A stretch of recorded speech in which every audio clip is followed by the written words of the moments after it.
전 세계가 한국을 보고 충격을 받았습니다. 방탄소년단을 보러 한국에 왔다가 전혀 다른 것에 말을 잃었습니다. 한국이라는 나라 자체가 그들을 멈추게 했습니다. 그 소문이 BBC 본사까지 닿았습니다. 취재진이 직접 날아갔어요. 70년 전 이 나라 사람들은 미군 부대 음식 찌꺼기로 죽을 끓여 먹었습니다. 세상은 단언했어요. 저 나라는 스스로 일어설 수 없다고. 그런데 지금 그 나라에 도착한 외국인들이 공항을 나서는 순간부터 말을 잃습니다. 도대체 뭘 본 걸까요? BBC 취재진이 직접 목격한 것들 지금 시작합니다.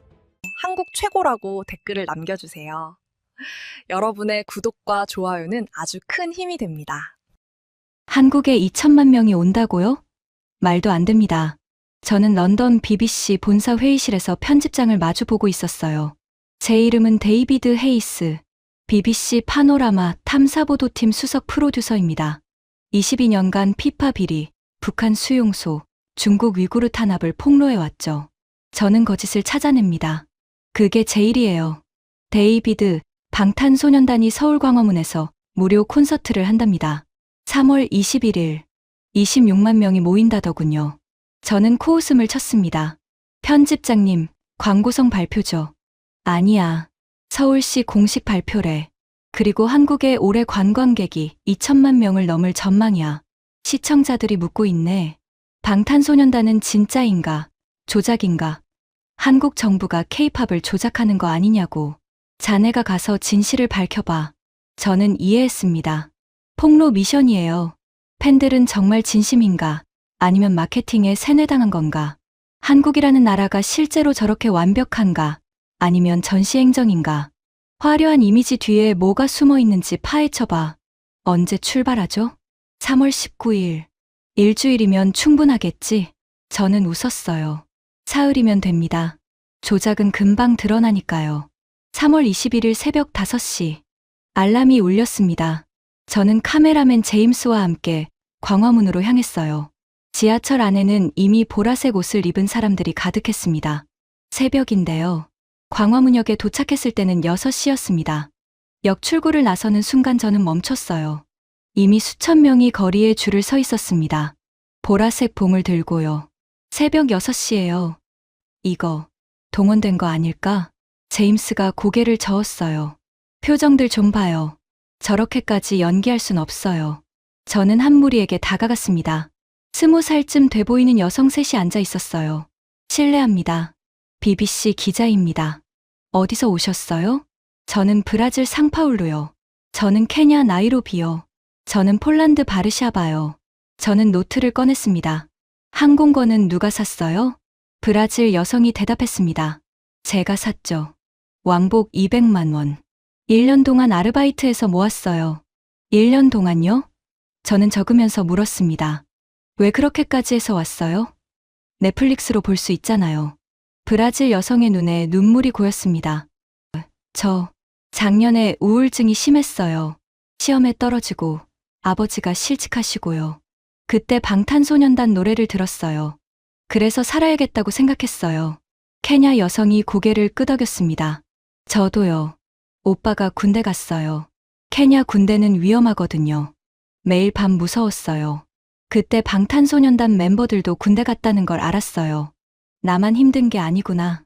그렇게 생각하니까 견딜 수 있었어요. 폴란드 여성이 말했습니다. 저는 가난했어요. 부모님이 이혼하시고요. 그런데 방탄소년단이 말했어요. 너 자신을 사랑하라고. 가난해도 괜찮다고. 저는 그 말을 믿었어요. 저는 노트를 내려놨습니다. 손이 떨렸어요.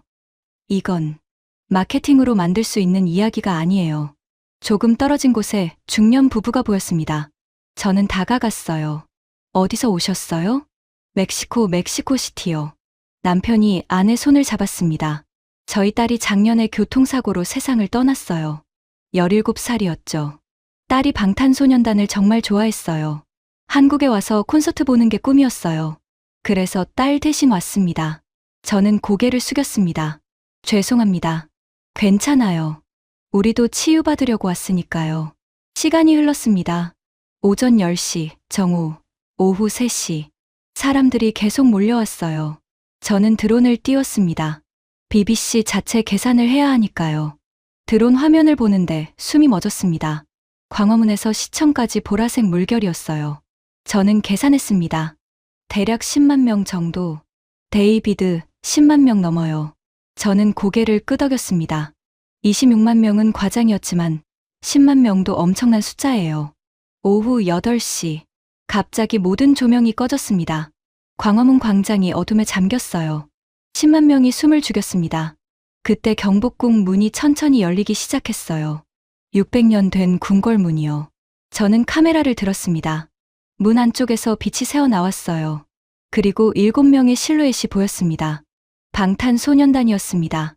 그들은 어도를 걸어 나왔어요. 왕의 길이라고 하더군요. 조선시대 왕이 걷던 길을요. 600년 전 길을 현대 아이돌이 걷고 있었습니다. 음악이 시작됐어요. 아리랑이었습니다. 한국 전통 민요를 현대적으로 편곡한 곡이었죠. 그때였습니다. 10만 명이 따라 부르기 시작했어요. 아리랑, 아리랑, 아라리요. 브라질 여성도 불렀습니다. 케냐 여성도요. 폴란드 여성도요. 멕시코 부부도 울면서 불렀어요. 한국어로요.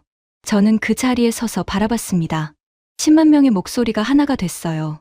국적도, 피부색도, 언어도 다른 사람들이 같은 노래를 부르고 있었습니다. 저는 메모를 꺼냈습니다. 손이 떨려서 글씨가 흔들렸어요. 이건 제조할 수 없는 감정이다. 콘서트가 1시간 동안 계속됐습니다. 10만 명은 환호했고, 울었고, 소리쳤어요. 저는 그 모든 걸 지켜봤습니다. 콘서트가 끝났습니다. 사람들이 천천히 흩어졌어요. 바닥에 쓰레기가 거의 없었습니다. 10만 명이 있었는데요. 호텔로 돌아가는 택시 안에서 제임스가 물었어요. 데이비드, 오늘 뭘 찾았어요? 저는 한참 동안 말이 없었습니다. 창밖을 보다가 대답했어요. 팬들 감정은 진짜 같았어. 눈물도, 이야기도. 그럼 폭로는요? 저는 고개를 저었습니다. 그런데 멈췄어요. 잠깐만요. 저는 22년 경력탐사보도 기자예요. 하루 만에 결론 내면 안 되죠. 제임스, 생각해봐. 방탄소년단은 정부가 수천억 원 투자한 프로젝트야.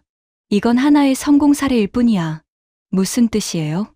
K-팝 하나가 성공했다고 나라 전체가 그런 건 아니잖아. 오늘 본 건 한국이 제일 잘 만든 상품이야. 전시용이지. 진짜 한국은 따로 있을 거야. 제임스가 눈썹을 찌푸렸어요. 하지만 그 팬들 봤잖아요. 1년 모아서 온 사람, 딸 잃은 부부. 감정은 진짜야. 인정해. 하지만 그게 전부가 아니라고. 방탄소년단은 예외야. 10년 넘게 만든 완성품이지. 나라 전체가 이럴 리 없어. 호텔 방에 들어와서 저는 노트북을 열었습니다. 오늘 본 것들을 정리했어요. 팬들의 감정은 진짜였습니다. 이건 분명해요. 하지만 이것은 한국 정부가 10년 넘게 투자한 국가 프로젝트의 결과물이에요. K-팝 산업에 수천억 원이 투입됐죠. 이건 자연스럽게 생긴 현상이 아니라 설계된 성공입니다. 저는 내일 계획을 적었습니다. 홍대 한글학원 방문. 외국인들이 정말 돈 내고 한국어를 배우는지 확인. 정부 지원 여부 조사. 저는 창밖을 봤어요. 서울의 밤이 밝았습니다. 멀리 광화문이 보였어요. 오늘은 예상과 달랐습니다. 팬들 감정이 진짜였으니까요. 하지만 방탄소년단은 예외예요. K-팝이라는 분야에서 성공한 하나의 프로젝트죠. 나라 전체가 이럴 리 없어요. 반드시 허점이 있을 겁니다. 외국인들이 한국어를 배운다고요? 정부 지원이 있겠죠. 한국 역사가 대단하다고요? 과장됐을 거예요. 저는 침대에 누웠습니다. 오늘이 첫날이에요. 당황스러웠지만 끝난 게 아닙니다. 내일부터 진짜 한국을 보겠습니다. 전시용이 아닌 진짜 모습을요. 하나하나 확인하겠습니다. 그리고 진실을 밝혀낼 거예요. 그게 제 일이니까요. 다음날 아침 10시. 저는 홍대 쪽으로 향했습니다. 어젯밤 검색해보니 이 근처에 외국인이 한국어를 배우는 학원이 많더군요. 저는 확인하고 싶었어요. 정부 지원이 있는지요. 생각해보세요. 외국인들이 한국어를 배운다는 게 자연스러운 일일까요? 영어도 아니고, 중국어도 아니고, 스페인어도 아닌 한국어를요. 분명히 뭔가 있을 겁니다. 무료 강좌나 장학금 같은 거요. 정부가 한류를 밀어주려고 돈을 쓰고 있을 거예요. 한 건물 3층에 서울 한국어 아카데미라는 간판이 보였습니다. 저는 제임스와 함께 계단을 올라갔어요. 문을 열고 들어가니 접수대에 30대쯤 돼 보이는 여성이 앉아 있었습니다. 안녕하세요. BBC 기자입니다. 원장님과 인터뷰 가능할까요? 잠시만요. 잠시 후 50대 여성이 나왔습니다. 원장이라고 했어요. 무슨 일로 오셨어요? 한국어를 배우는 외국인들에 대해 취재하고 있습니다. 학생이 몇 명이나 되나요? 지금 등록된 학생이 약 60명 정도 돼요. 60명이요? 저는 놀랐습니다. 이 작은 학원 하나예요. 다들 어디서 왔어요? 미국, 영국, 독일, 프랑스, 브라질, 베트남. 정말 다양해요. 요즘은 아프리카에서도 와요. 저는 본론으로 들어갔습니다. 수강료는 얼마예요? 월 30만 원입니다. 주 5일, 하루 2시간 수업이에요. 30만 원이요? 저는 노트에 적었습니다. 정부 지원은 없나요? 장학금 같은 거요. 원장이 고개를 저었어요. 없어요. 순수 민간 학원이에요. 학생들이 전부 자기 돈으로 다녀요. 저는 잠시 멈췄습니다. 정부 지원이 없다고요? 그럼 외국인들이 월 30만 원을 내고 한국어를 배운다는 건가요? 교실 좀 봐도 될까요? 물론이죠. 원장이 저를 한 교실로 안내했습니다. 문을 열자 약 15명의 학생이 책상에 앉아 있었어요. 피부색이 전부 달랐습니다. 흰색, 갈색, 검은색, 노란색. 선생님이 칠판에 한글을 쓰고 있었어요. 오늘은 씁니다. 표현을 배울 거예요. 저는 학생입니다. 따라해보세요. 학생들이 따라했습니다. 저는 학생입니다. 발음이 어색했지만 열심히 따라하고 있었어요. 저는 조용히 뒤쪽에 섰습니다. 수업이 끝난 후 저는 몇몇 학생에게 다가갔습니다. 20대 초반으로 보이는 독일 남성이었어요. 인터뷰 좀 해도 될까요? 네, 괜찮아요. 한국어를 배운 지 얼마나 됐어요? 석 달 됐어요. 왜 배우기 시작했어요? K-드라마 보려고요. 자막 없이 보고 싶어서요. 그리고 내년에 한국 회사에 취직하고 싶어요. 한국어 배우기 어렵지 않아요? 그가 웃었습니다. 처음엔 어려웠어요. 하지만 신기한 게 한글은 3일이면 읽을 수 있어요. 알파벳보다 쉬워요.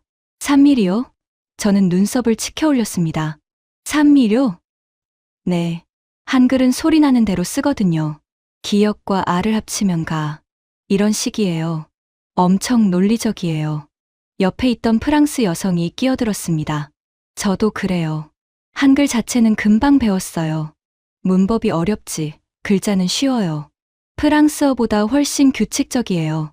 저는 적으면서 물었습니다. 그런데 왜 굳이 한국어를 배워요? 영어면 충분하잖아요. 독일 남성이 대답했어요. K-팝, K-드라마가 있잖아요. 그리고 한국이 지금 재미있어요. 기술도 발전했고, 문화도 멋있고. 제 친구들도 다들 한국에 관심 많아요. 저는 원장에게 물었습니다. 한글이 정말 3일이면 배울 수 있어요? 원장이 고개를 끄덕였어요. 네. 한글은 세종대왕이 일사백사 13년에 만든 문자예요. 처음부터 배우기 쉽게 설계된 거죠. 알파벳은 수백 년에 걸쳐 자연스럽게 진화했지만 한글은 한 사람이 체계적으로 만든 거예요. 한 사람이 만들었다고요? 저는 손을 멈췄습니다. 한 사람이요? 문자를요? 네. 세종대왕이라는 왕이 만들었어요. 당시 백성들이 한자를 못 읽으니까 누구나 쉽게 배울 수 있는 문자를 만든 거죠. 자음은 발음할 때 입모양을 본떠서 만들었고 모음은 천지인 사상으로 만들었어요. 완전히 과학적이에요. 저는 노트에 적었습니다. 하지만 믿기지 않았어요. 한 사람이 문자 체계를 만들었다고요? 알파벳은 페니키아에서 시작해서 그리스를 거쳐 로마로 가면서 수백 년 동안 진화했는데요. 그게 정말 가능한 일인가요? 유네스코에서 세계기록유산으로 지정했어요. 훈민정음이요. 한글을 만든 원리를 설명한 책이에요. 세계에서 유일하게 만든 사람과 만든 원리가 명확한 문자예요. 저는 뭔가 할 말을 찾으려 했지만 나오지 않았습니다. 학생 수가 늘고 있나요? 네. 5년 전만 해도 학생이 10명도 안 됐어요. 지금은 60명이에요. 내년엔 100명도 넘을 것 같아요. 저는 학원을 나왔습니다. 제임스가 물었어요. 데이비드, 어때요? 저는 한참을 걸었습니다. 그러다가 대답했어요. 정부 지원은 없었어. 학생들이 전부 자기 돈 내고 다니고 있어. 그럼 한글도 진짜 과학적인 것 같아. 한 사람이 설계했다는 게 믿기진 않지만 유네스코에서 인정했다잖아. 제임스가 웃었어요. 그럼 또 폭로 못한 거네요. 저는 고개를 저었습니다. 아니에요. 아직 아니에요. 제임스, 생각해봐. 한글이 과학적이라는 건 인정해. 세종대왕이 똑똑했던 거지. 하지만 그게 다가 아니야. 무슨 뜻이에요? 언어 하나가 잘 만들어졌다고 나라 전체가 대단한 건 아니잖아. 그리고 역사를 봐. 한글은 1443년에 만들어졌어. 600년밖에 안 됐어. 영어는 1500년 역사고 중국어는 3000년 넘었어. 역사가 짧다고. 제임스가 눈을 가늘게 떴어요. 그래도 600년인데요? 짧아. 유럽 국가들에 비하면 짧다고. 그리고 진짜 중요한 건 이거야. 한국이 언제 발전했는데? 20세기 후반이잖아. 그전엔 가난한 나라였어. 전쟁도 있었고. 저는 걸으면서 정리했습니다. 한글은 진짜였어요. 과학적이고 배우기 쉽고 외국인들이 자기 돈 내고 배우고 있었죠. 이것도 예상 밖이었어요. 하지만요. 이건 또 하나의 성공 사례예요. 세종대왕 한 명이 천재였던 거죠. 그게 나라 전체를 설명하진 못해요. 저는 제임스에게 말했습니다. 내일은 역사를 확인해 볼 거야. 한국이 정말 폐허에서 일어섰는지, 아니면 미국이 다 만들어준 건지, 통계가 과장됐는지, 또 조사하는 거예요? 당연하지. 이틀째야. 아직 사흘도 안 지났어. 저는 호텔로 돌아왔습니다. 노트북을 열고 오늘 본 것을 정리했어요. 한글 학원, 월 30만 원, 정부 지원 없음. 학생 60명, 전부 자비. 한글은 1443년 세종대왕이 설계. 3mm면 읽을 수 있음. 유네스코 세계기록유산. 저는 다시 생각했습니다. 어제는 방탄소년단이었고 오늘은 한글이었어요. 둘 다 진짜였어요. 조작이 아니었죠. 하지만 그게 전부는 아니에요. 방탄소년단은 10년 프로젝트였고 한글은 600년 전 천재 한 명의 작품이에요. 예외들이죠. 특별한 사례들이에요. 나라 전체가 이럴 순 없어요. 역사를 보면 알 거예요. 한국은 1953년까지 전쟁을 했어요. 폐허였죠. 그 나라가 지금 잘 산다고요? 미국이 만들어준 거겠죠. 원조를 받았을 거예요. 통계도 과장됐을 거고요. 내일 확인하겠습니다. 전쟁기념관에 가볼 거예요. 진짜 역사를 보겠습니다. 다음 날 아침 9시, 저는 전쟁기념관으로 향했습니다. 어젯밤 계획을 세웠거든요. 한국의 역사를 직접 확인하겠다고요. 통계가 과장됐는지, 미국 원조로 만들어진 나라인지 알아볼 거예요. 용산에 있는 전쟁기념관은 컸습니다. 입구에 커다란 동상들이 서 있었어요. 저는 제임스와 함께 안으로 들어갔습니다. 첫 번째 전시실은 6.25 전쟁 관련이었어요. 저는 천천히 걸으면서 설명판을 읽었습니다. 1995년 6월 25일 전쟁 시작. 3년간 계속. 1953년 7월 정전협정. 그런데 벽에 걸린 사진들이 눈에 들어왔습니다. 흑백 사진이었어요. 폐허였습니다. 건물은 무너져 있었고 사람들은 누더기를 입고 있었어요. 아이들은 맨발이었죠. 한 사진 밑에 설명이 있었습니다. 1953년 한국 1인당 국내 총생산 67달러. 저는 멈췄습니다. 67달러요? 옆에 비교 자료가 있었어요. 같은 해 에티오피아 64달러, 가나 62달러. 에티오피아보다 가난했다고요? 저는 다시 사진을 봤습니다. 판잣집들이 빽빽하게 들어서 있었어요. 한 여성이 땅바닥에 앉아 뭔가를 팔고 있었죠. 아이는 그 옆에서 울고 있었습니다. 또 다른 사진이 있었어요. 미군 부대 근처였습니다. 사람들이 큰 통 주위에 모여 있었어요. 설명을 읽었습니다. 미군 부대 음식 찌꺼기로 끓인 꿀이죽. 많은 가족의 유일한 식사였다. 저는 노트를 꺼냈습니다. 손이 떨렸어요. 음식 찌꺼기를 끓여 먹었다고요? 전시실을 계속 걸었습니다. 전쟁 이후 복구 과정을 보여주는 섹션이 나왔어요. 195년대, 196년대, 197년대 사진들이 걸려 있었습니다. 조금씩 나아지는 모습이었어요. 하지만 여전히 가난해 보였습니다. 그런데 198년대부터 뭔가 달라졌어요. 고층 건물이 보이기 시작했습니다. 자동차가 늘어났어요. 사람들 옷차림이 나아졌죠. 마지막 섹션에 현재 통계가 있었습니다. 2026년 한국 1인당 국내 총생산 35,000달러. 세계 경제 규모 12위. 저는 계산기를 꺼냈습니다. 67달러에서 35,000달러요? 523배예요. 70년 만에요. 저는 제임스를 쳐다봤습니다. 제임스, 이거 진짜야? 통계청 자료래요. 여기 출처 있어요. 저는 다시 계산했습니다. 70년. 1953년부터 2023년까지요. 영국은 산업혁명부터 지금까지 200년 넘게 걸렸는데요. 한국은 70년이요? 다음 전시실로 넘어갔습니다. 외환위기 섹션이었어요. 1997년이라고 적혀 있었습니다. 설명을 읽었어요. 1997년 11월, 한국은 외환위기에 빠졌다. 국제통화기금에 긴급 자금을 요청했다. 빚은 195억 달러였다.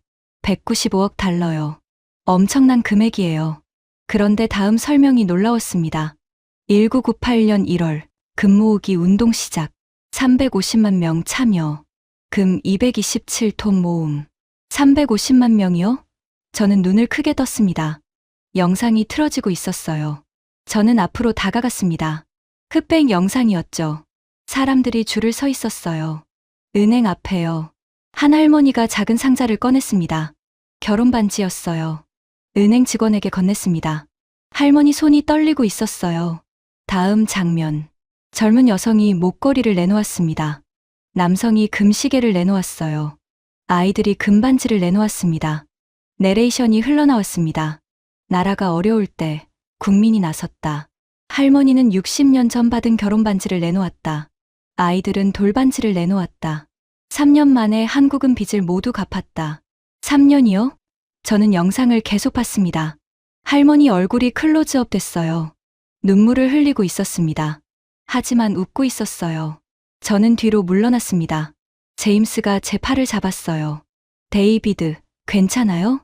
저는 대답하지 못했습니다. 머릿속이 복잡했어요. 67달러. 음식 찌꺼기를 끓여 먹던 나라.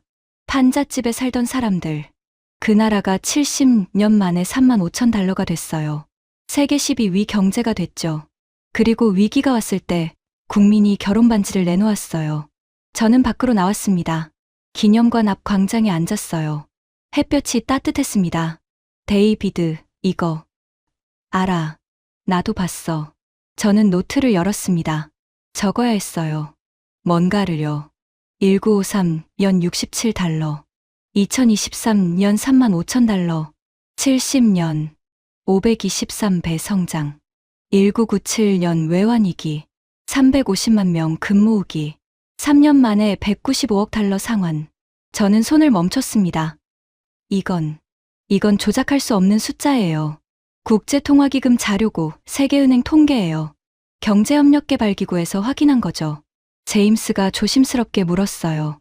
데이비드, 이제 인정해야 하는 거 아니에요? 저는 고개를 저었습니다. 아니에요. 아직 아니에요.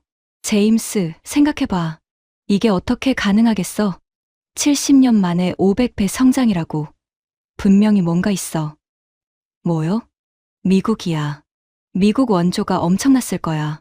한국 전쟁 때 미국이 개입했잖아. 그 뒤로 계속 돈을 줬을 거야. 군사 기지도 있고. 미국이 키운 거지. 제임스가 눈썹을 찌푸렸어요. 하지만 금 모으기 운동은요? 그건 국민이 한 거잖아요. 그래, 그건 인정해. 국민이 대단했어. 하지만 그것만으로 이렇게 될 순 없어. 기반이 있었을 거야. 미국 원조, 기술 이전, 시장 개방. 그런 것들이 있었을 거라고. 저는 일어섰습니다. 호텔로 돌아가야 했어요. 정리를 해야 했습니다. 택시 안에서 저는 창밖을 봤습니다. 서울 거리가 지나갔어요. 깨끗한 건물들, 질서정연한 도로, 걷고 있는 사람들. 70년 전에는 여기가 폐허였어요. 무너진 건물과 판잣집뿐이었죠. 지금은 완전히 다른 모습이에요. 저는 손으로 얼굴을 감쌌습니다. 이틀 반이 지났어요. 방탄소년단은 진짜였고, 한글은 진짜였고, 역사도 진짜인 것 같아요. 하지만 아직 확신할 순 없어요. 미국 원조가 컸을 거예요. 운도 좋았을 거고요. 냉전 시대에 미국이 공산주의를 막으려고 한국을 키운 거죠. 한국 혼자 한 게 아니에요. 호텔 방에 들어와서 저는 노트북을 열었습니다. 편집장에게 보고해야 했어요. 그런데 뭐라고 써야 할까요? 저는 키보드 위에 손을 올렸습니다. 한국의 성장은 실제였습니다. 하지만 뭐죠? 저는 생각했어요. 하지만 이것은 미국 원조와 냉전 체제의 산물입니다. 그렇게 쓰고 저는 멈췄습니다. 정말 그럴까요? 미국 원조만으로 70년 만에 500배 성장이 가능할까요? 금모으기 운동은요?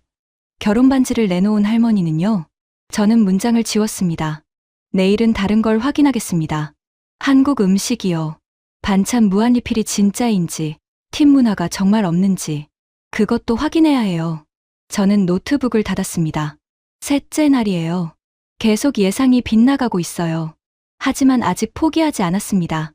넷째 날 정오. 저는 명동으로 향했습니다. 한국 음식을 제대로 먹어봐야 했어요. 반찬 무한리필이 진짜인지, 팀 문화가 정말 없는지 확인하려고요. 명동 골목에 들어서자 식당들이 줄지어 있었습니다. 한 간판이 눈에 들어왔어요. 전통 한정식이라고 적혀 있었죠.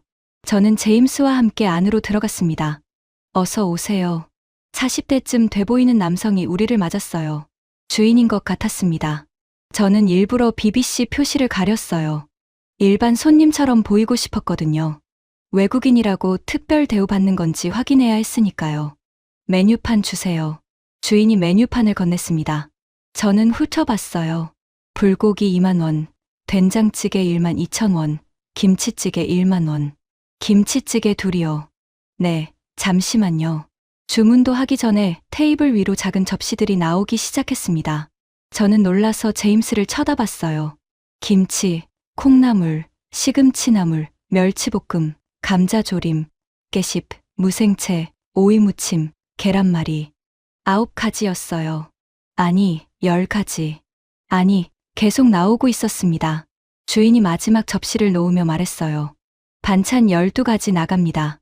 12가지요? 저는 테이블을 내려다봤습니다. 정말 12개의 작은 접시가 빼곡히 놓여 있었어요. 이거, 얼마예요? 주인이 웃었습니다. 그냥 나오는 거예요. 기본으로요. 추가 비용 없어요? 네. 반찬은 무료예요. 더 드시면 리필도 돼요. 저는 제임스를 봤습니다. 제임스도 놀란 표정이었어요. 데이비드, 이거 먹어봐. 저는 김치를 집어 먹었습니다. 맵고 시원했어요. 콩나물도 먹었습니다. 아삭했죠. 시금치나물, 멸치볶음, 감자조림. 하나하나 맛있었어요. 김치찌개가 나왔습니다. 뚝배기에서 김이 모락모락 올라왔어요. 저는 한 숟가락 떠먹었습니다. 뜨겁고 얼얼했지만 맛있었어요. 밥을 먹는 동안 저는 반찬들을 계속 집어 먹었습니다. 김치가 다 떨어졌어요. 그러자 주인이 다가왔습니다. 김치 더 드릴까요? 네. 주인이 김치를 리필해 줬습니다. 한 그릇 가득이요. 저는 놀랐어요. 정말 리필이 되네요. 콩나물도 다 먹었습니다. 또 다가왔어요. 콩나물 더요? 아, 네. 콩나물도 리필됐습니다. 저는 주인을 불렀어요. 이거 정말 무료예요? 네. 한국은 원래 그래요. 반찬은 계속 리필되는 거예요. 식사를 마치고 저는 계산대로 갔습니다. 주인이 계산기를 두드렸어요. 2만 원입니다. 2만 원이요? 김치찌개 둘이니까 맞네요. 저는 카드를 꺼냈습니다. 그런데 잠깐, 팁은요? 팁은 어떻게 드려요? 주인이 손을 저었습니다. 아니에요. 팁 안 받아요. 한국은 팁 문화 없어요. 정말요? 네. 그냥 메뉴 가격만 내시면 돼요. 저는 2만 원을 냈습니다. 딱 2만 원이요. 팁도 없고 서비스 차지도 없고 세금도 포함되어 있었어요. 밖으로 나오면서 저는 계산을 했습니다. 런던에서 같은 식사를 하면 어떻게 될까요? 메인 요리 12파운드. 거기에 반찬 추가하면 각각 3파운드씩. 12가지면 36파운드예요.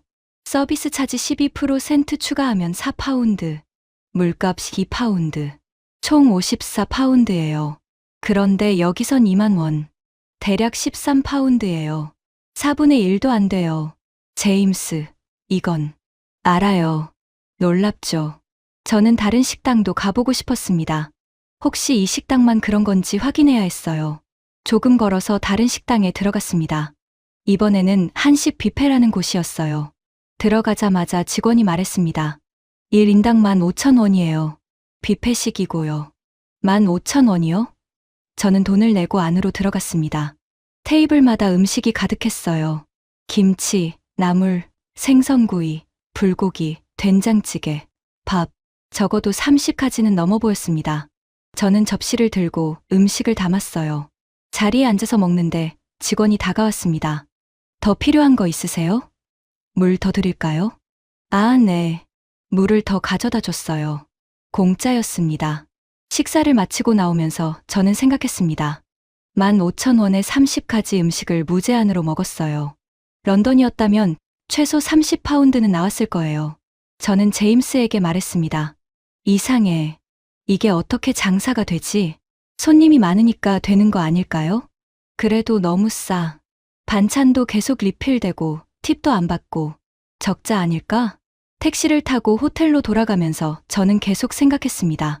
한국 식당은 왜 이렇게 저렴하고 푸짐할까요? 정부 지원이 있나요? 아니면 식재료가 싸나요? 호텔 방에서 저는 검색을 시작했습니다. 한국 식당 문화, 반찬 리필, 팁 없는 이유. 자료가 나왔어요. 한국은 전통적으로 반찬을 여러 가지 내는 문화였대요. 조선 시대부터요. 손님을 극진히 대접하는 게 미덕이었다고 합니다. 그게 지금까지 이어진 거래요. 팁 문화가 없는 이유도 나왔어요. 서비스는 가격에 포함된 거라고 생각하기 때문이래요. 따로 팁을 주는 건 오히려 무례하게 느껴진대요. 저는 노트에 적었습니다. 반찬 12가지 무료, 리필 무제한, 팁 없음, 런던 54파운드 대 서울 13파운드, 4분의 1 가격. 저는 손을 멈췄습니다. 이건 또 진짜예요. 조작이 아니에요. 문화예요. 전통이고요.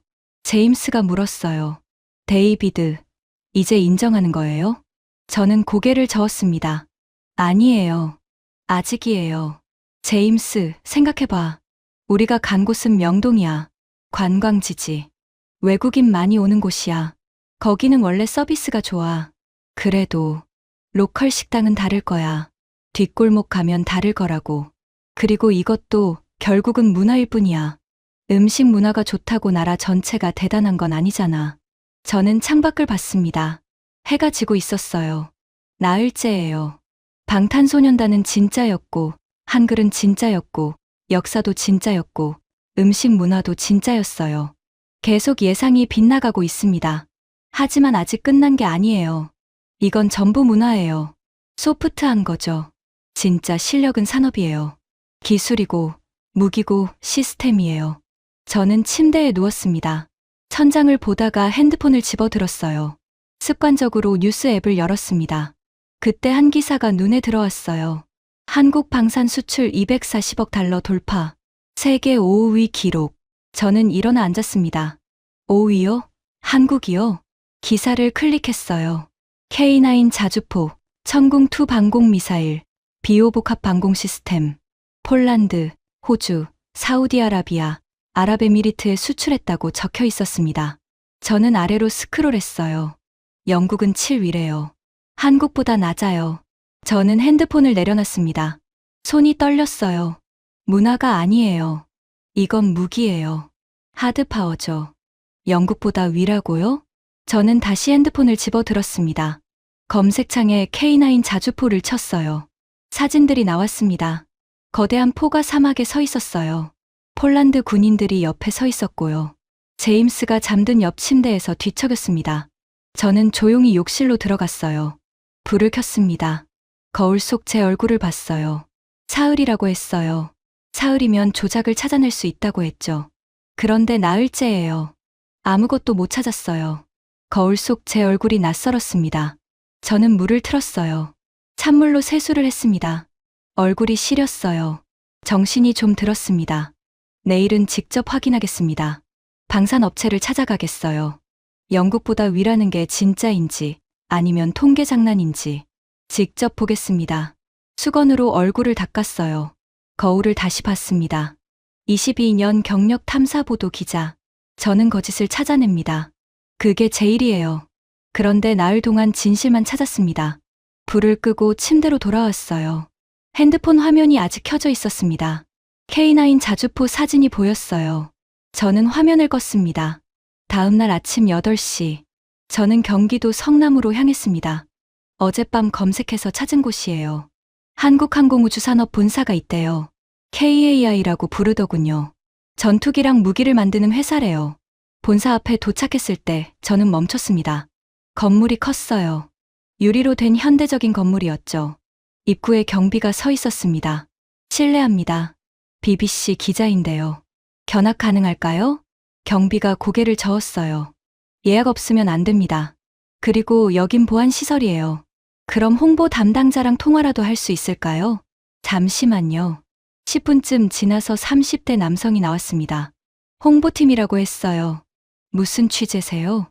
한국 방산 수출에 대해 취재하고 있습니다. 영국 시청자들이 궁금해하거든요. 그가 웃었습니다. 영국이요?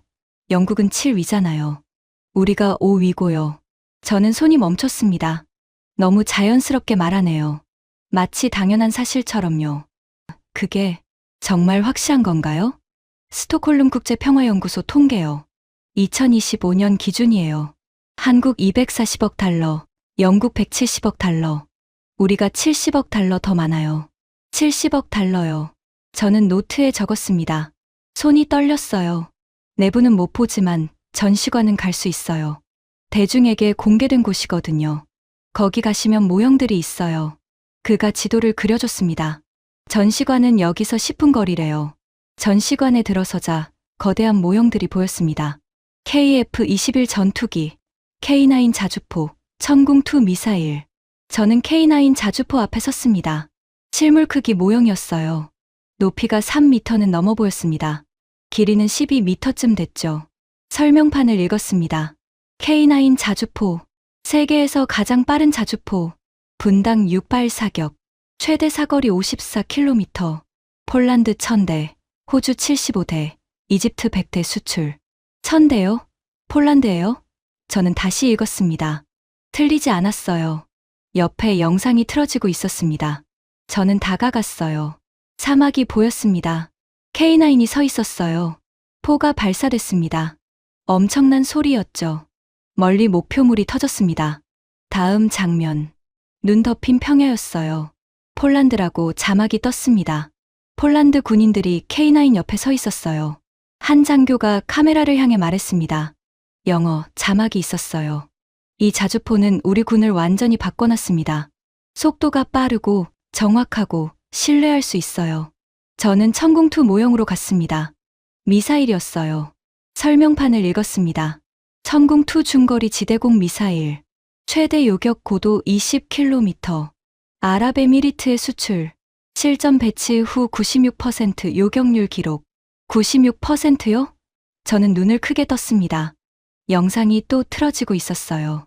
사막이었습니다. 밤하늘에 불빛이 날아왔어요. 미사일이나 드론 같았습니다. 그때 천궁2가 발사됐어요. 하늘에서 폭발이 일어났습니다. 요격 성공이에요. 나레이션이 흘러나왔습니다. 2023년부터 2025년까지 아랍에미리트 실전 배치, 총 823발 발사, 791발 요격 성공, 요격률 96%. 저는 뒤로 물러났습니다. 실전이에요. 실제 전쟁에서 96%요. 벽에 큰 그래프가 걸려 있었습니다. 세계 방산 수출 순위래요. 저는 다가갔습니다. 1위 미국, 2위 러시아, 3위 프랑스, 4위 중국, 5위 한국. 5위예요. 한국이요. 아래로 내려가 봤습니다. 6위 독일, 7위 영국. 영국이 7위예요. 제 나라가요. 저는 그 자리에 섰습니다. 움직일 수가 없었어요. 영국은 산업혁명을 만든 나라예요. 200년 넘게 무기를 만들어 왔죠. 세계 제국이었어요. 지금도 핵무기 보유국이고 항공모함도 있고 유엔 안전보장이사회 상임이사국이에요. 그런데 한국이 영국보다 위예요. 무기 수출에서요. 제임스가 제 팔을 잡았습니다. 데이비드, 괜찮아요? 저는 대답하지 못했습니다. 옆 패널에 또 다른 통계가 있었어요. 저는 읽었습니다. 한국 방산 빅4 기업 2025년 매출 증가율 31%, 세계 평균 5.9%의 5배. 5배요. 2026년 목표 4위 진입. 중국 추월 가능성. 4위요? 프랑스를 넘어서 3위가 되겠다는 건가요? 저는 밖으로 나왔습니다. 햇볕이 눈부셨어요. 벤치에 앉았습니다. 제임스가 물을 건넸어요. 저는 마셨습니다. 목이 말랐어요. 데이비드, 이제 알아. 저는 고개를 숙였습니다. 나흘 동안 저는 계속 변명했어요. 방탄소년단은 정부 프로젝트야. 한글은 천재 한 명의 작품이야. 경제 성장은 미국 원조야. 음식 문화는 소프트 파워일 뿐이야. 하지만 이건 달라요. 무기예요. 전투기고, 자주포고, 미사일이에요. 하드 파워죠. 실전에서 검증된 거예요. 그리고 영국을 넘어섰어요. 제 나라를요. 저는 손으로 얼굴을 감쌌습니다. 제임스, 나 틀렸을 수도 있어. 처음이었어요. 이 말을 하는 게요. 틀렸을 수도 있다고? 응. 한국이 진짜일 수도 있어. 조작이 아니라 진짜로 이렇게 발전한 거일 수도 있어. 제임스가 제 어깨를 두드렸습니다. 인정하는 거예요? 저는 고개를 들었습니다. 하늘을 봤어요. 구름 한 점 없었습니다. 아직은 아니야. 확실하지 않아. 이건 특수한 시기일 수도 있어.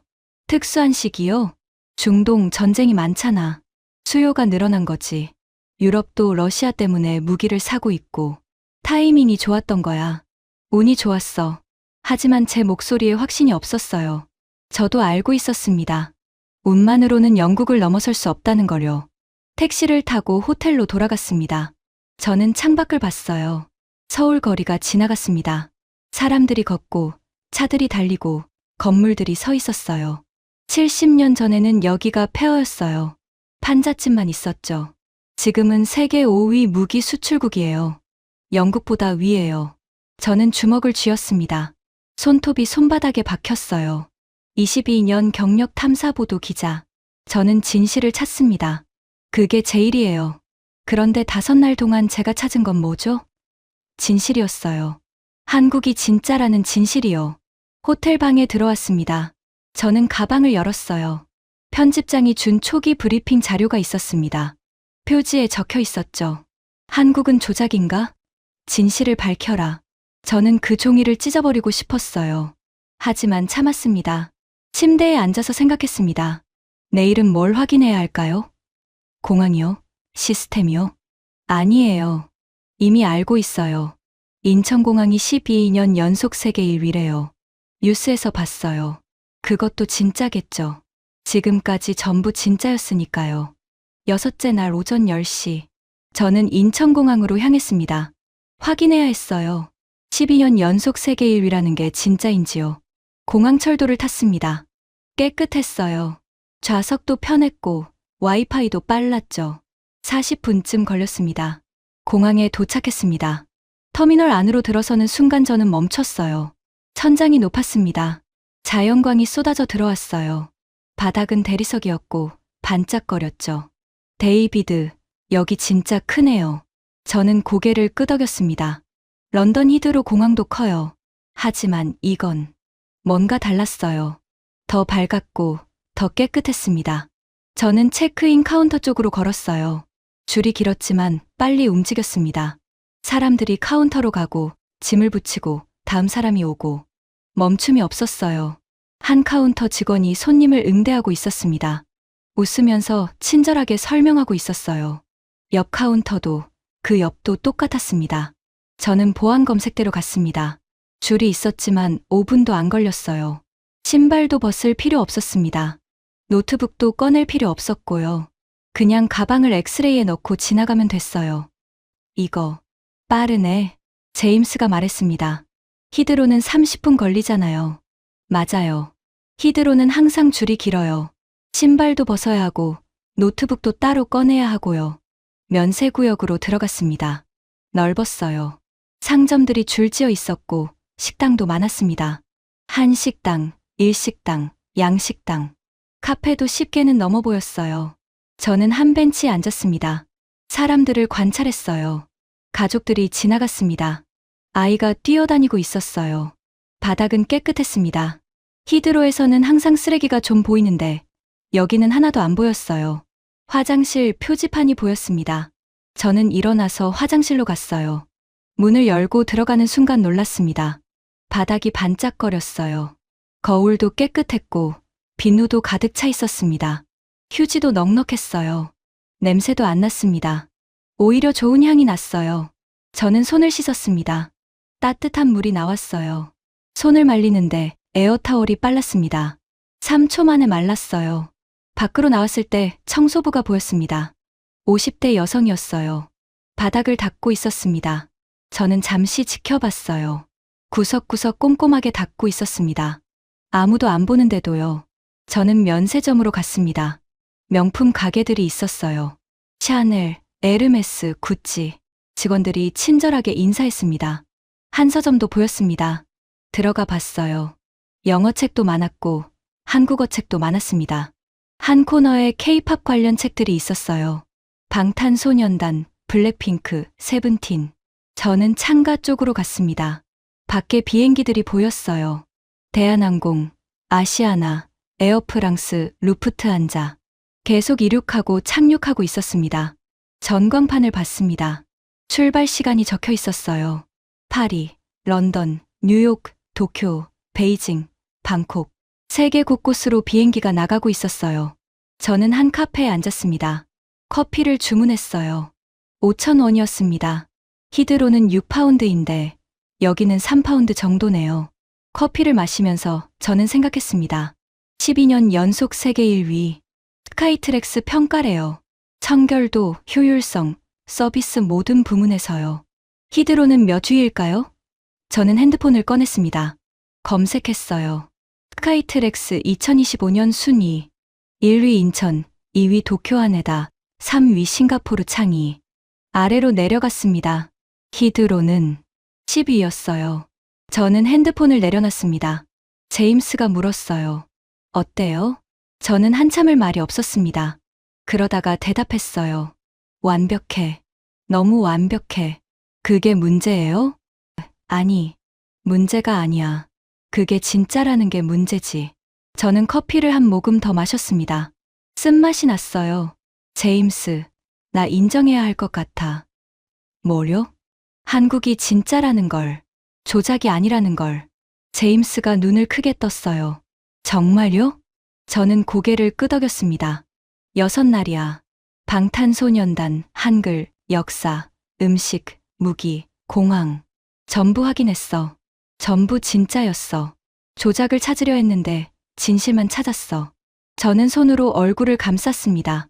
22년간 나는 거짓을 찾아냈어. 피파 비리, 북한 수용소, 중국 탄압, 전부 폭로했지. 그런데 여기서는 폭로할 게 없어. 한국은 진짜야. 제임스가 조용히 말했어요. 그럼 편집장한테 뭐라고 보고할 거예요? 저는 창밖을 봤습니다. 비행기 한 대가 이륙하고 있었어요. 하늘로 올라가고 있었습니다. 모르겠어. 진실을 말해야겠지.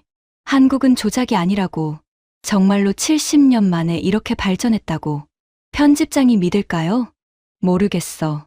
나도 안 믿겼으니까. 직접 와서 보고도 믿기지 않았어.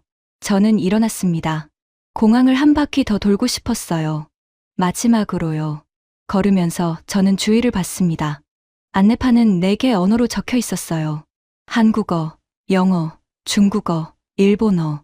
직원들은 친절했고, 시설은 깨끗했고, 시스템은 효율적이었습니다. 한 안내 데스크를 지나갔습니다. 할머니 한 분이 길을 물어보고 있었어요. 직원이 친절하게 설명하고 있었습니다. 할머니가 못 알아듣자 직원이 직접 일어나서 같이 걸었어요. 목적지까지 안내해 주는 거였습니다.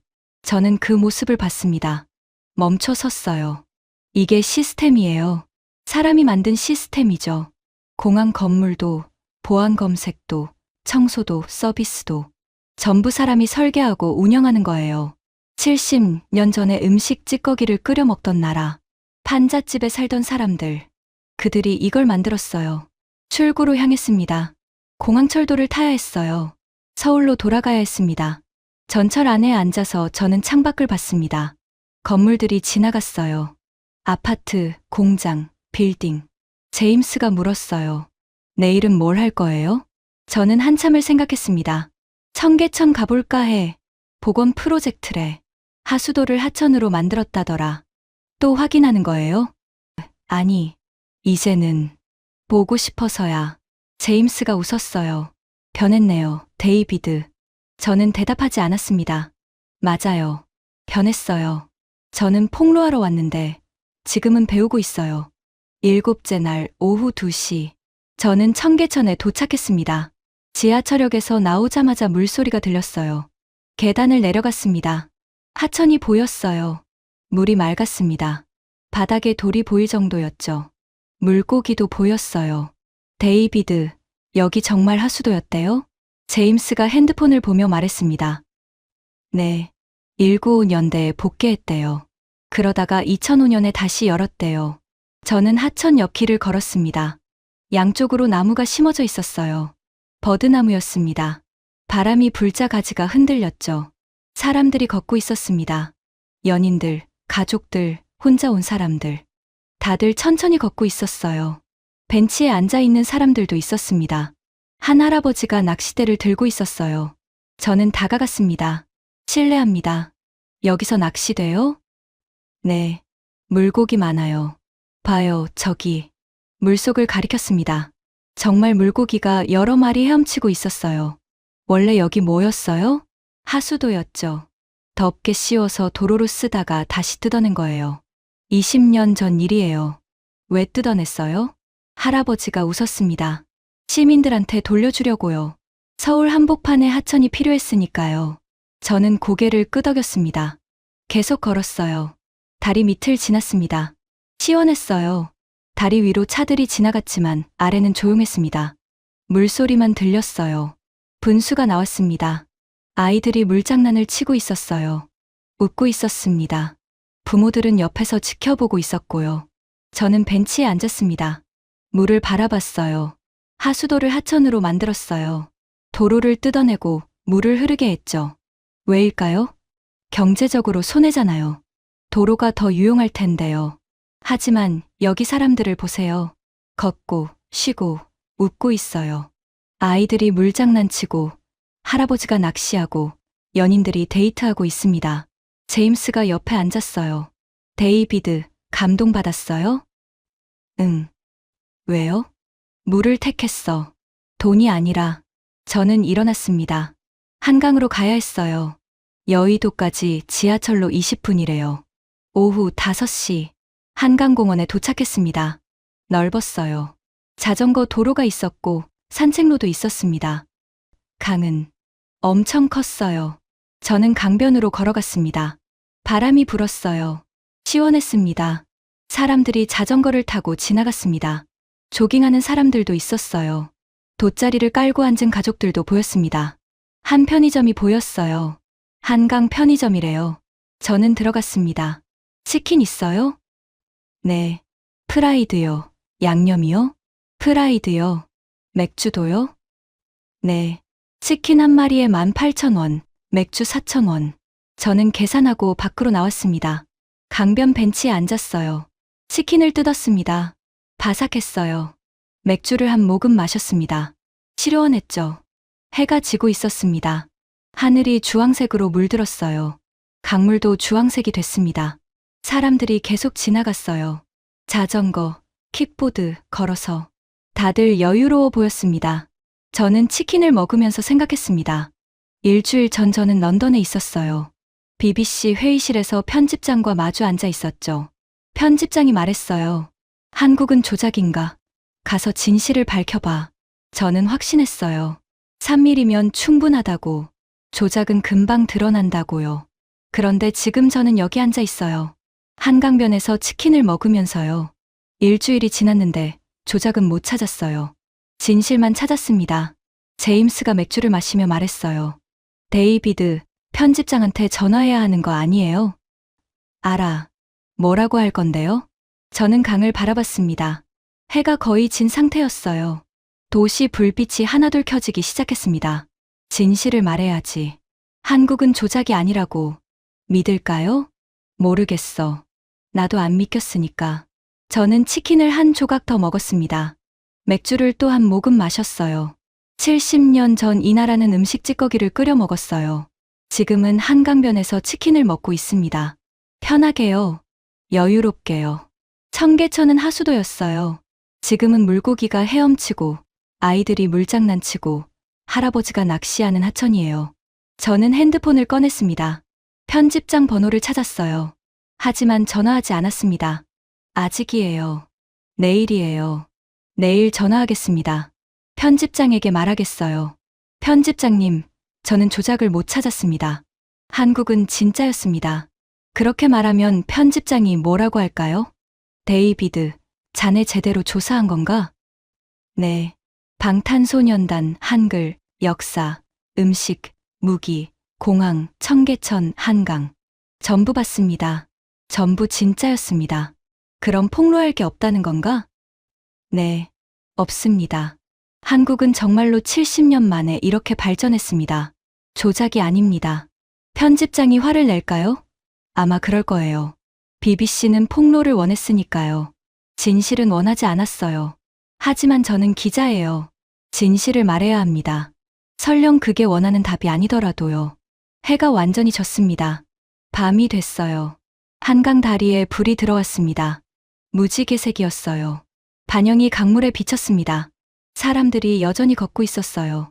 자전거도 지나갔고요. 밤인데도 안전해 보였습니다. 저는 맥주캔을 비웠습니다. 치킨 박스를 정리했어요. 쓰레기통을 찾아서 버렸습니다. 제임스가 물었어요. 호텔 갈까요? 응. 가자. 걸어가면서 저는 뒤를 돌아봤습니다. 한강이 보였어요. 달이 불빛이 반짝이고 있었습니다. 일주일 동안 저는 많이 변했어요. 처음엔 오만했죠. 3mm면 조작을 찾을 수 있다고 확신했어요. 그 다음엔 당황했어요. 예상과 달랐으니까요. 그 다음엔 저항했죠. 변명을 만들었어요. 그 다음엔 균열이 생겼어요. 숫자가 거짓말을 안 하니까요. 그 다음엔 굴복했습니다. 인정할 수밖에 없었어요. 그리고 지금은요? 경외하고 있어요. 한국이 대단하다고 느끼고 있습니다. 택시를 탔습니다. 호텔로 향했어요. 내일 뭐 할 거예요? 제임스가 물었습니다. 저는 창밖을 봤습니다. 편집장한테 전화할 거야. 그리고 결정해야 해. 뭐요? 이 진실을 어떻게 전할지. 8째 날 아침 9시. 저는 침대에 앉아 있었습니다. 핸드폰을 손에 쥐고 있었어요. 편집장 번호가 화면에 떠 있었죠. 1시간째 이러고 있었습니다. 전화를 걸어야 하는데 손가락이 움직이지 않았어요. 제임스가 커피를 건넸습니다. 데이비드, 전화해야죠. 알아. 그럼요? 무서워. 처음이었어요. 이 말을 하는 게요. 22년 경력에 무서운 게 뭐가 있겠어요? 피파 비리도 폭로했고 북한 수용소도 폭로했는데요. 그런데 지금은 무서웠어요. 왜냐하면 오늘은 폭로가 아니니까요. 오늘은 진실이에요. 편집장이 원하지 않는 진실이죠. 저는 커피를 한 모금 마셨습니다. 숨을 깊게 들이쉬었어요. 그리고 전화를 걸었습니다. 신호음이 3번 울렸습니다. 여보세요, 데이비드. 편집장 목소리였어요. 기대의 참 목소리였죠. 편집장님, 보고 드립니다. 오, 드디어. 일주일 걸렸네. 뭘 찾았나? 저는 창밖을 봤습니다. 서울 아침이 밝았어요. 편집장님, 저는 조작을 못 찾았습니다. 전화기 너머로 침묵이 흘렀습니다. 긴 침묵이었어요. 뭐라고? 한국은 조작이 아니었습니다. 진짜였어요. 데이비드, 제대로 조사한 건가? 네. 방탄소년단 콘서트에 갔습니다. 10만 명이었어요. 팬들은 1년 동안 돈을 모아서 왔고, 감정은 진짜였어요. 한글 학원도 갔습니다. 외국인들이 월 30만 원씩 자비로 내고 배우고 있었어요. 전쟁기념관도 갔습니다. 1953년 67달러에서 지금 3만 5천 달러까지요. 70년 만에 523배 성장했어요. 데이비드, 그건 다 알고 있는 얘기야. 폭로가 필요한 거라고. 그 이면에 뭐가 있는지. 이면에는 아무것도 없었습니다. 저는 계속 말했습니다. 무기도 봤습니다. K9 자주포, 천궁2 미사일, 폴란드, 호주, 아랍에미리트에 수출했어요. 한국은 세계 5위예요. 영국은 7위고요. 우리보다 위에요. 편집장 목소리가 높아졌습니다. 잠깐만. 영국보다 위라고? 네. 스톡홀름 국제평화연구소 통계입니다. 한국 240억 달러, 영국 170억 달러, 한국이 70억 달러 더 많습니다. 그건 일시적일 거야. 중동 전쟁 때문에. 편집장님, 한국 방산 기업들 매출 증가율이 31%예요. 세계 평균 5.9%의 5배입니다. 일시적이지 않아요. 또 침묵이었습니다. 더 긴 침묵이었죠. 데이비드, 자네 지금 뭐 하는 건가? 진실을 보고하고 있습니다. 진실. 우리가 원하는 건 진실이 아니야. 폭로라고. 한국이 어떻게 이미지를 조작하는지, 뒤에 뭐가 숨어 있는지, 그걸 찾으라고 보낸 거야. 저는 주먹을 쥐었습니다. 편집장님, 저는 22년 동안 거짓을 찾았습니다. 그게 제 일이었어요. 그런데 여기서는 거짓이 없었어요. 한국은 정말로 70년 만에 이렇게 발전했습니다. 데이비드, 정신 차려. 그게 말이 돼. 70년 만에 폐허에서 세계 12위 경제로, 세계 5위 무기 수출국으로? 그게 자연스러운 일이라고 생각해? 자연스럽지 않아요. 하지만 진짜예요. 저도 믿고 싶지 않았어요. 3mm면 조작을 찾을 수 있다고 확신했죠. 하지만 일주일 동안 찾은 건 진실뿐이었어요. 편집장 목소리가 차갑게 변했습니다. 데이비드, 자네 지금 BBC를 배신하는 건가? 배신이요. 그 단어가 귓속에서 울렸습니다. 저는 일어났습니다. 창가로 걸어갔어요. 서울 거리가 보였습니다. 사람들이 걷고, 차들이 달리고, 건물들이 서 있었어요. 편집장님, 질문 하나 하겠습니다. 뭔가? BBC의 사명이 뭔가요? BBC는 진실을 전한다고 하잖아요. 우리 모토가 Nation shall speak peace unto nation이에요. 나라가 나라에게 평화를 말한다. 진실을 통해서요. 그게 지금 무슨 상관이? 저는 진실을 찾았습니다. 한국이 진짜라는 진실이요. 그걸 말하는 게 BBC를 배신하는 건가요? 아니면 진실을 숨기는 게 배신인가요? 침묵이었습니다. 저는 계속 말했습니다. 편집장님, 저는 22년 동안 BBC를 위해 일했습니다. 피파 비리, 북한 수용소, 중국 탄압, 전부 폭로했어요. 왜요? 진실이었으니까요. 그런데 지금은 진실을 말하지 말라고 하시는 거예요? 데이비드, 아니면 우리가 원하는 답이 아니면 진실이 아닌 건가요? 편집장이 한숨을 쉬었습니다. 데이비드, 현실을 봐. 시청자들은 한국 폭로를 원해. K-팝이 조작인지, 정부가 뒤에서 조종하는지. 그게 시청률이 나오는 거야. 한국이 대단하다는 다큐멘터리는 아무도 안 봐. 그럼 거짓말을 만들어내라는 건가요? 거짓말이 아니야. 각도를 주는 거지. 의심을 제기하는 거야. 그게 탐사보도야. 저는 손을 떨고 있었습니다. 아니에요. 그건 탐사보도가 아니에요. 그건 선동이에요. 뭐라고? 탐사보도는 진실을 찾는 거예요. 우리가 원하는 답을 만드는 게 아니라요. 저는 진실을 찾았어요. 한국은 조작이 아니에요. 진짜로 대단한 나라예요. 그걸 말할 겁니다. 편집장 목소리가 낮아졌습니다. 데이비드, 마지막으로 묻겠네. 자네 정말 이 진실을 보도할 건가? 시청자들이 원하지 않는 진실을요? 저는 숨을 깊게 들이쉬었습니다. 네, 보도하겠습니다. 그럼 각오는 돼 있겠지. 파노라마 팀에서 자네 자리가 없을 수도 있어. 심장이 쿵쿵거렸습니다. 22년이에요. 제 커리어 전부예요. 하지만 저는 대답했습니다. 각오돼 있습니다. 전화가 끊겼습니다. 저는 핸드폰을 내려놨습니다. 손이 떨렸어요. 다리도 떨렸습니다. 주저앉고 싶었어요. 제임스가 다가왔습니다. 데이비드, 괜찮아요? 저는 고개를 끄덕였습니다. 사실은 괜찮지 않았어요. 방금 제 일자리를 날렸을지도 몰라요. 22년 경력을요. 하지만요. 70년 전 이 나라는 폐허였어요. 판잣집에 살고 음식 찌꺼기를 끓여 먹고 1인당 소득이 67달러였죠. 에티오피아보다 가난했어요. 지금은요? 세계 12위 경제예요. 5위 무기 수출국이에요. 12년 연속 세계 최고 공항이에요. 방탄소년단은 10만 명을 모으고 한글은 외국인들이 돈 내고 배우고 한강변에서는 치맥을 즐기고 있어요. 이게 진실이에요. 그리고 저는 기자예요. 진실을 말하는 게 제일이죠. 저는 노트북을 열었습니다. 새 문서를 만들었어요. 제목을 적었습니다. 한국 70년의 기적. 한 BBC 기자의 증언. 손가락을 키보드에 올렸습니다. 그리고 쓰기 시작했어요. 저는 폭로하러 왔습니다. 한국이 조작인지 밝히려고요. 하지만 일주일 동안 제가 찾은 건 진실이었습니다. 한국은 조작이 아니었어요. 진짜였습니다. 제임스가 옆에서 봤어요. 데이비드, 이거 정말 쓸 거예요? 응. 일자리 잃을 수도 있어요. 저는 타이핑을 멈췄습니다. 제임스를 봤어요. 제임스, 일자리보다 중요한 게 있어. 뭔데요? 진실이야. 저는 다시 키보드를 두드렸습니다. 밖에서 햇빛이 들어왔어요. 따뜻했습니다. 서울의 아침이었어요. 저는 BBC를 배신했을지도 몰라요. 편집장을 배신했을지도 모르죠. 하지만 진실은 배신하지 않았어요.